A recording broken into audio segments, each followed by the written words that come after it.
하면서 죽고 못 사는 관계가 있는가 하면 어떤 때에는 하루아침에 안면몰수하는 그런 관계가 있기 때문입니다. 좋을 때는 가족보다 더 가깝다 하며 가까이 지냅니다. 그런데 그 관계가 깨어지면 전혀 모르는 남처럼 살아가는 것이 인간관계입니다. 방송에서 연일 떠들어대는 사건, 고발, 뉴스를 보게 되었으면 평상시에는 뜻을 모아 악을 행하고 부정과 부패를 행하던 사람들, 의리를 외치던 사람들이 문제가 되니까 모르는 사람이다, 만난 적이 없다, 통화한 적이 없다, 이런 일들을 보게 됩니다. 좋을 때는 죽고 못 사는 의리를 외치던 그들이 문제가 되니까 서로 알지 못하고 남보다 못한 사람이라고 외면하는 경우들을 보게 됩니다. 전혀 모른다는 겁니다. 어제까지 알고 있었는데 오늘 아침이 되니 모른다는 겁니다. 그러니 얼마나 인간의 삶이 허무하겠습니까? 그런데 오늘 말씀 가운데 내가 믿고 있는 하나님, 그 하나님은 그렇지 않다는 겁니다. 오늘 우리가 믿고 있는 우리 하나님, 나의 아버지 하나님은 우리를 외면하지 않고 끝까지 지켜주신다. 오늘 말씀은 이야기합니다. 시편 132편은 다윗의 이야기를 배경으로 하고 있습니다. 다윗이 얼마나 하나님을 사랑하고 또 사모하고 믿고 헌신하고 찬송하고 기도하고 예배하며 살았는지 하나님이 다윗의 모든 것을 다 아신다는 겁니다.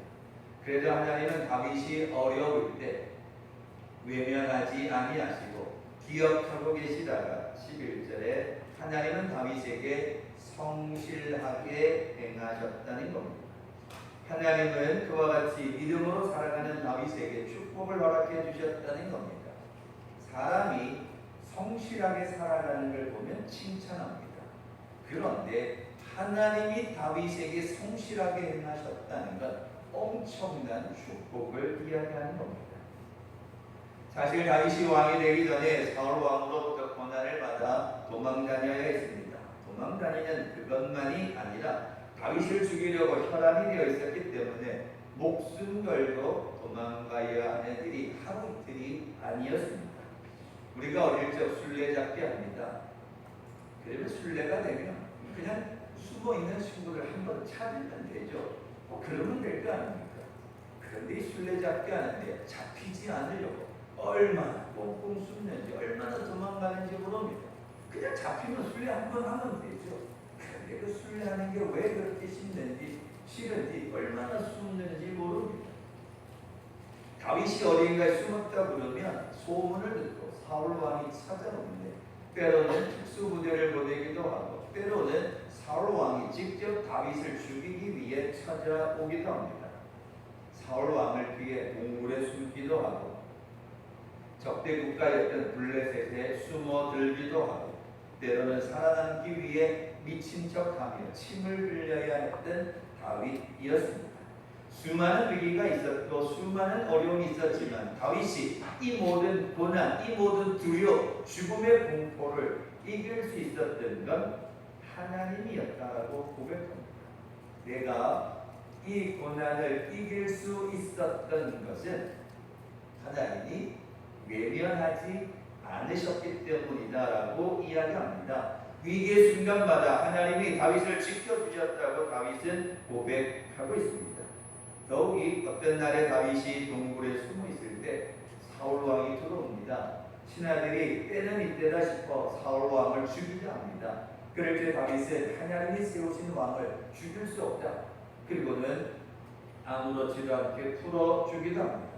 이처럼 그 위기의 순간에 자신을 죽이려 하는 그 사울 왕을 얼마든지 죽일 수 있었는데 그렇게 하지 않았습니다.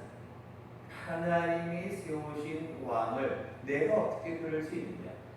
그렇게 믿음으로 살아가는 다윗을 하나님이 외면하지 않으셨다는 겁니다. 다윗이 왕이 된 이후에 이런 일이 있었습니다. 하나님의 임재하심의 상징인 언약궤가 없었습니다. 하나님의 임재하시는 언약궤가 있어야 되는데 내가 언약궤가 없는데 어떻게 편히 지낼 수가 있는가? 그래서 오늘 132편 3절에 언약궤가 올라오기 전까지는 내가 장막집에 들어가지도 않고 침상에 오르지도 않고 내 눈으로 잠들게 하지도 않겠다. 내 눈꺼풀로 졸지 않도록 내가 하겠다고. 언약궤가 없는데 내가 어찌 편히 쉴 수 있겠는가 고백하게 됩니다. 그런데 에브라다에 언약궤가 있는 것을 다윗이 알게 됩니다. 그래서 다윗이 에브라다에 가서 그 언약궤를 예루살렘으로 옮겨옵니다. 하나님의 임재하시는 그 언약궤를 예루살렘으로 옮겨오는데 다윗이 얼마나 기뻤던지 춤추며 노래하며 찬양합니다. 그런데 얼마나 신나서 노래하고 춤췄던지 왕의 바지가 흘러내립니다. 얼마나 창피한 일입니까? 왕의 바지가 흘러내렸으니 사람들이 뭐라고 할까? 그런데도 다윗은 신경 쓰지 않고 하나님의 거룩하심을, 하나님의 임재하심을 노래하고 찬송하고 기뻐했다는 겁니다. 그와 같이 신나서 춤추고 찬양하는 그 다윗의 모든 것을 하나님이 기억하고 계셨다는 겁니다.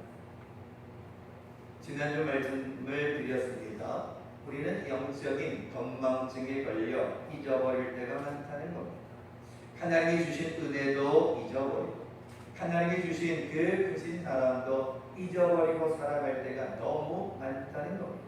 잊어버리고 나니까 하나님은 참 많은 은혜를 주시고 사랑과 축복을 주셨는데 그걸 다 잃어버리고 잊어버리고 나니까 우리에게 남아있는 건 불평밖에 없는 거죠. 하나님 참 감사합니다. 이게 우리의 주된 기도가 되어야 되는데 늘 불평할 수밖에 없더라라는 겁니다. 그런데 다윗이 하나님 앞에 이 위기의 순간에 잊지 않고 하나님 앞에 믿음으로 살아가는 그 모든 것을 하나님이 다 기억하셨다는 겁니다. 또 놀라운 것은요, 우리가 여러분 가정에 있는 컴퓨터는 용량이 제한이 있습니다. 아무리 비싼 슈퍼컴퓨터랄지라도 자꾸 기억하고 저장하면 다시 업그레이드를 해야 됩니다. 더 용량을 크게 해야 합니다. 그런데 하나님이 기억하고 계신 오늘 저와 여러분을 향한 하나님의 그 용량을 우리가 살아가는 삶의 모든 걸 기억하고 계신 그 하나님의 용량은 더 이상 업그레이드가 필요 없는 무한하신 하나님의 사랑이라는 겁니다. 그래서 다윗이 위기의 순간에 어떻게 하였는지 다 기억하고 있다는 겁니다. 그래서 11절 말씀에 이후에 보면 하나님의 성실하심으로 다윗을 축복하기를 다윗의 기도, 다윗의 헌신, 예배, 찬송을 받으신 그 하나님, 고난 중에 눈물로 기도하며 하나님을 의지하였던 그 다윗을 하나님은 외면하지 않고 기억하셨다가 성실하심으로 다윗을 축복합니다.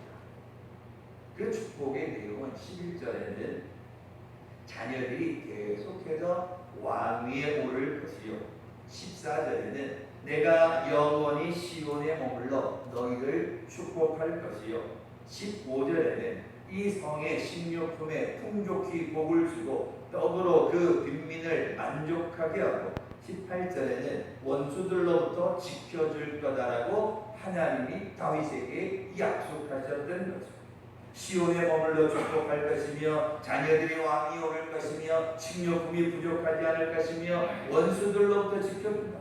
그러니까 우리가 이 땅에서 바라고 소망하는 모든 축복을 하나님이 다윗에게 주시는데 그것도 대충 하는 게 아니라 하나님의 성실하심으로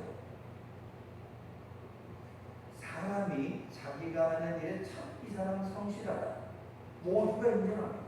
참 저 사람 부지런하고 열심히 하고 참 성실하고 믿을만하다. 또 그 사람을 인정하는데 하나님의 성실하심이라는 건 엄청나다는 겁니다. 그래서 너희 자손이 계속 왕이 될 것이며 내가 시온에 머물러 너희를 지켜줄 것이요 식료품이 풍족하도록 떡으로 그 빈민을 만족하게 하고 원수들로부터 지켜주겠다는 겁니다. 하나님이 그 고난 중에 예배하고 기도하고 찬송하고 믿음으로 살아가는 그 다윗을 기억하고 계셨다가 그 놀라운 축복을 주시겠다는 겁니다. 그런데 여러분 여기서 우리가 기억해야 할 게 있습니다. 다윗이 내가 예배하고 기도하고 헌신하고 봉사하고 말씀으로 살아가고 찬양하면 하나님이 이렇게 축복해 주실 거야 라고 바란 게 아니었다는 겁니다. 내가 이렇게 언약궤를 가져오고 내가 이렇게 고난 중에 기도하고 내가 환난 중에 끝까지 믿음을 지키면 하나님이 엄청난 축복을 주실 거야 라고 해서 그가 예배하고 찬송하고 기도한 게 아니라는 거야. 그죠? 나의 하나님이지. 내가 어려울 때 나를 지켜주시는 그 하나님을 잊어버리지 않아. 내가 할 수 있는 일이 뭘까? 예배해야지, 찬송해야지, 기도해야지. 그저 다윗은 하나님을 나의 하나님으로 믿고 예배하고 믿음 가운데 살아가는 것밖에 없습니다. 이만큼 축복을 해주실 거야. 그런데 내가 예배 열심히 그게 아니었다는 겁니다. 하나님이 기억하셨다는 말의 그 의미는 나의 하나님 대신 나를 지켜주시는 그 하나님을 믿고 그저 믿음 가운데 열심히 살아가는 것밖에 없습니다. 고난 중에 열심히 기도한 것밖에 없습니다. 환난 중에 열심히 하나님을 의지한 것밖에 없습니다. 그랬더니 하나님이 그 다윗을 외면하지 않으시고 그 다윗의 기도를 기억하시고 그의 찬송을 받으시고 하나님이 놀랍게 은혜를 주신 거라는 하나님은 오늘 이 아침 저와 여러분의 삶을 외면하지 않고 기억하고 계신다는 겁니다. 사람은 자기 욕심을 위하여 자기 살 길을 위하여 설령 하나님을 모른다 할 수도 있습니다. 우리가 어려운 일을 경험하게 되었으면 고난을 받게 되었으면 주님의 제자들조차도 예수를 부인하는 경우가 없지 않아 있습니다. 그러나 하나님은 결코 우리를 외면하지 않으신다는 겁니다. 외면하지 않으신 하나님의 이야기는 또 있습니다. 우리가 노아를 한번 생각해 보기 원합니다. 방주를 지었던 노아, 우리가 익히 잘 알고 있습니다. 마른 하늘에 무슨 날벼락이라고 홍수가 날 수 있겠습니까? 산꼭대기에 방주를 짓습니다. 사람들은 모두가 다 이해하지 못했습니다.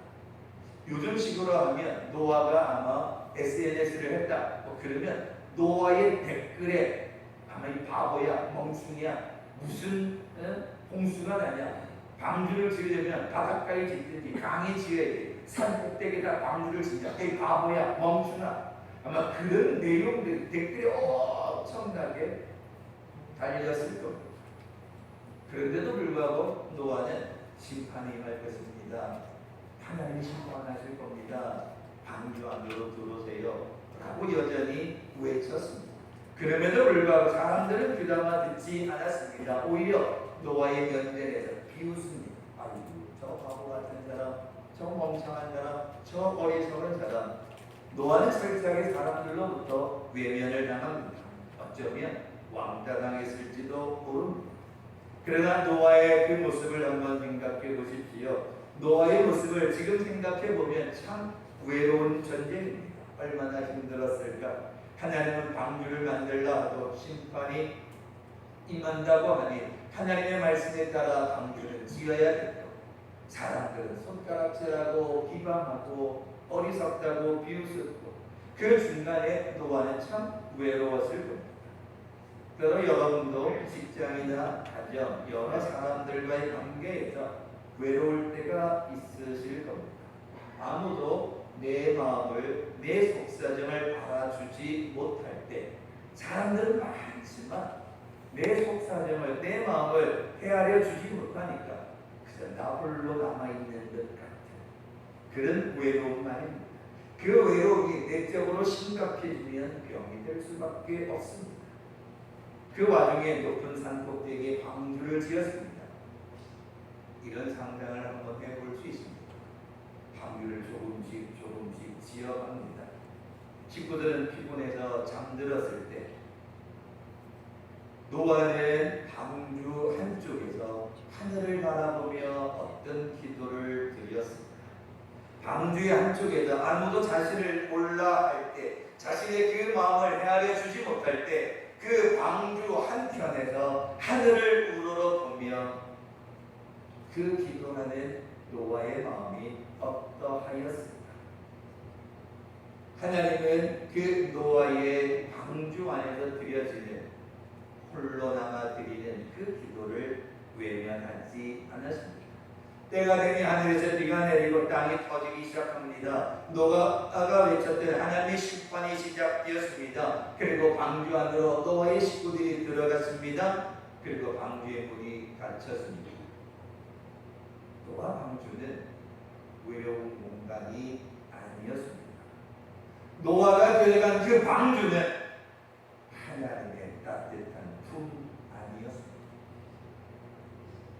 노아의 방주는 구원의 장소이며 사랑의 장소이며 위로의 장소이며 평안의 장소이며 그 노아가 들어간 방주는 따뜻한 하나님의 사랑 아니었다는 겁니다.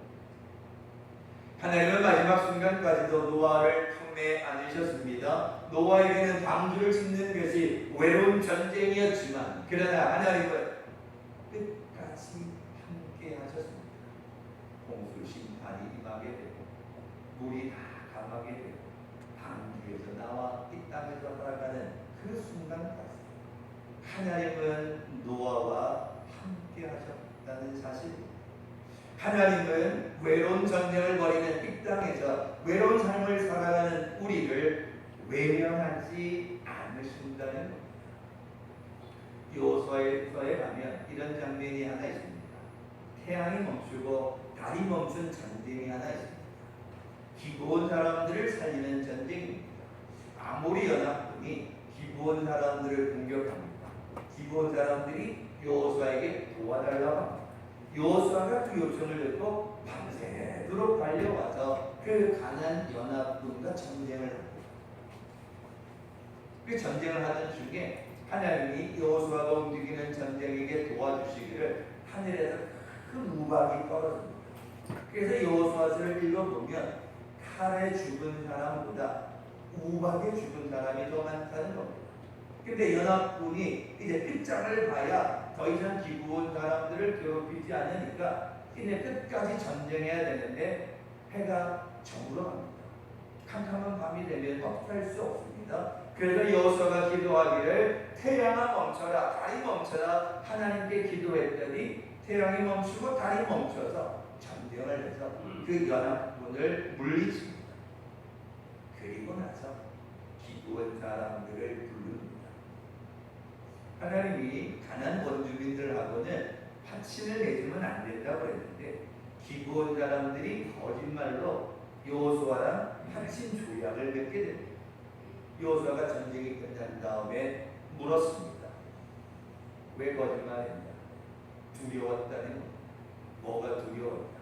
죽을 수 있다는 두려움이 기브온 사람들에게 있었답니다. 이제 애국에서 일어난 기적, 홍해에서 일어난 기적, 광야를 지나오는 이스라엘 백성들의 기적을 봤습니다. 그러니 언젠가 이스라엘 백성들이 가나안 땅에 들어오면 기브온 사람들도 죽을 거라는 두려움이 있었습니다. 근데 연합군이 또 공격해옵니다. 이 죽음이라는 두려움이 찾아오니까 그래서 거짓말로 여호수아를 속여서 하나님과 파친 조약을 맺게 되었던 겁니다.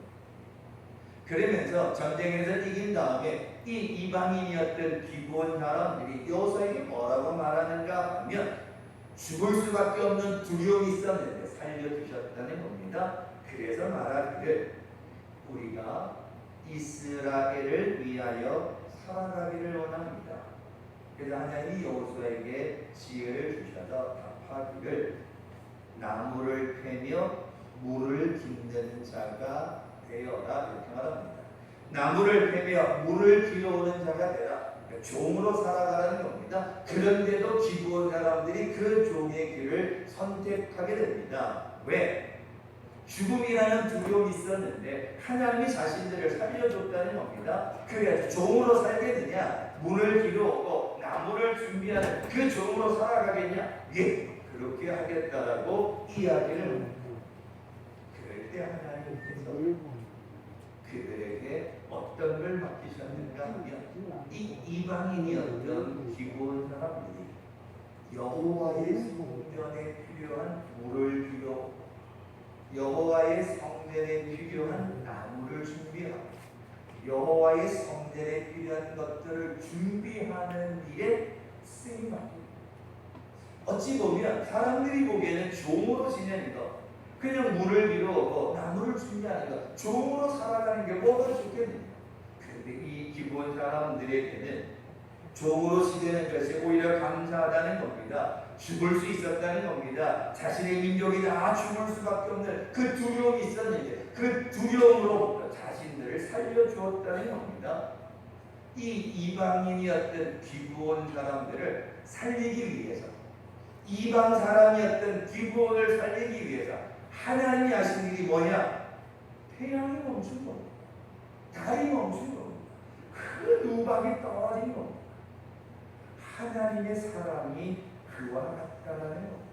그 이방인들을 살리기 위하여서 하나님은 외면하지 아니하시고 두려움에 사로잡힌 그 사람들을 살리기 위해 태양을 멈추신 분이 하나님이시다라는 겁니다.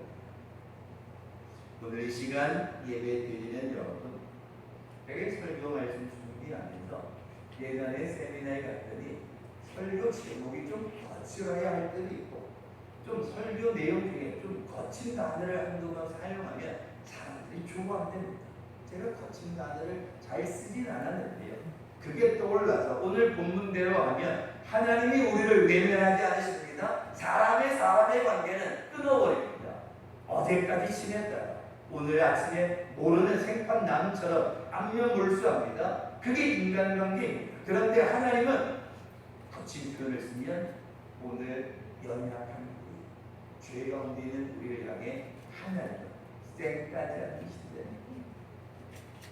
앞에서 그냥 모른 척 안면몰수하고 네가 나를 언제 하느냐 쌩 하고 하나님은 우리를 모른 척하지 않으신다는 겁니다. 다윗이 동굴에 숨을 수밖에 없고 다윗이 미친 척하고 침을 흘려야 했던 그 위기의 순간에도 하나님을 향한 믿음으로 살아가고 기도하며 살아갔던 그 다윗의 모든 걸 하나님이 다 기억하셨다는 겁니다. 그리고는 축복하시기를 너의 자손들이 끝까지 왕위에 올라갈 거다. 그리고 시온에 머물러 내가 너를 축복할 거다. 그리고 이스라엘 땅에 배고픔이 있지 않도록 채워줄 거다. 대적들이 너를 공격하지 않도록 지켜줄 거다라고 하나님이 말씀하는 겁니다. 사람들은 어떻습니까? 어제까지 같이 밥 먹고 지냈던 사람이 오늘 아침에 말합니다. 모른다고 말합니다. 그러면 우리는 어떻게 말합니까? 미치겠다고 말합니다. 미치겠다고 펄쩍펄쩍 빕니다. 야, 어제 같이 밥 먹었잖아. 어제 같이 놀았잖아. 그래도 오늘 아침 되니까 모른다고 말합니다. 언제 그랬냐? 사람들은 쌩까버립니다. 안면몰수해버립니다. 모른 척합니다. 그런데 하나님은 그렇지 않습니다. 오래 할 것 같은 관계가 오래 지속될 것 같은 사람이 하루아침에 끝이 나고요. 아이고, 이 사람은 한 번만 보면 될 것 같은 사람이 오래가는 경우가 있습니다. 그게 인간관계입니다. 그래서 인간은 참 외로운 존재입니다. 그래서 오늘 같이 우리를 기억하시는 하나님, 나와 함께 하시는 하나님은 어떤 하나님이십니까? 내가 믿고 의지하는 하나님은 어떤 하나님이십니까? 나를 모른다 하지 않으시는 그 하나님, 심지어 독생자를 보내시면서까지 우리를 사랑하시는 그 하나님, 심지어 생명책에 우리의 이름을 기록하시고 기억하고 계시는 그 하나님, 예수님은 보좌 우편에서 우리를 위하여 중보하고 계십니다. 심지어 하나님은 우리의 머리털까지 다 헤아리시며 기억하고 계신다 말씀하고 계십니다. 사람들은요 뒤틀리며 쌩까버립니다. 네가 나를 까느냐? 내가 네 깡을 언제 하냐? 내가 널 언제 알아? 그런데 또 사람들은요 자기한테 이익이 되면 아는 척합니다. 야, 10년 전에 만났던 거 떠올려.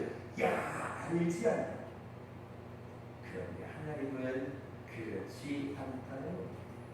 사람들은 아는 척 어물쩍 넘어가려 합니다. 그러나 나의 하나님, 나의 아버지 하나님, 내 내가 믿는 그 하나님은 나를 아는 척하는 게 아닙니다. 하나님은 분명히 나를 아시고 확실히 똑똑히 틀림없이 기억하고 계신다는 겁니다.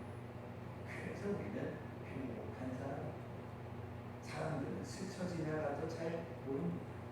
연전에서 맞대고 얼굴을 보았어 모른다고 말합니다. 하나님은 우리를 기억하시고 품이 안으시고 사랑해 주시고 그래서 우리가 하나님을 믿는 겁니다. 오늘 아침 예배 드리는 여러분, 나의 하나님, 그 하나님은 오늘 저와 여러분을 품에 안으시고 내가 너 기억한다. 내가 너의 믿음을 알고 있다. 네가 기도하는 거 내가 다 알고 있어. 네 속상하는 거 내가 다 알지. 네가 어떤 마음으로 믿음으로 살아가는지 내가 다 알고. 걱정하지 마. 염려하지 마. 두려워하지 마. 내가 너와 함께 할게. 오늘 이 아침 우리에게 그렇게 말씀해 주시는 그 하나님의 말씀, 그 하나님을 기억하고 나를 외면하지 않으시는 그 하나님이 나의 하나님이심을 믿고 고백하며 날마다 주와 더불어 살아가는 축복의 성도를 믿습니다. 주님의 이름으로 축원합니다. 기도하겠습니다. 무엇이 아버지 하나님 감사합니다. 참 우리가 무엇이 간데 우리를 이렇게 기억하시고 외면하지 않고 사랑하여 주시는지요.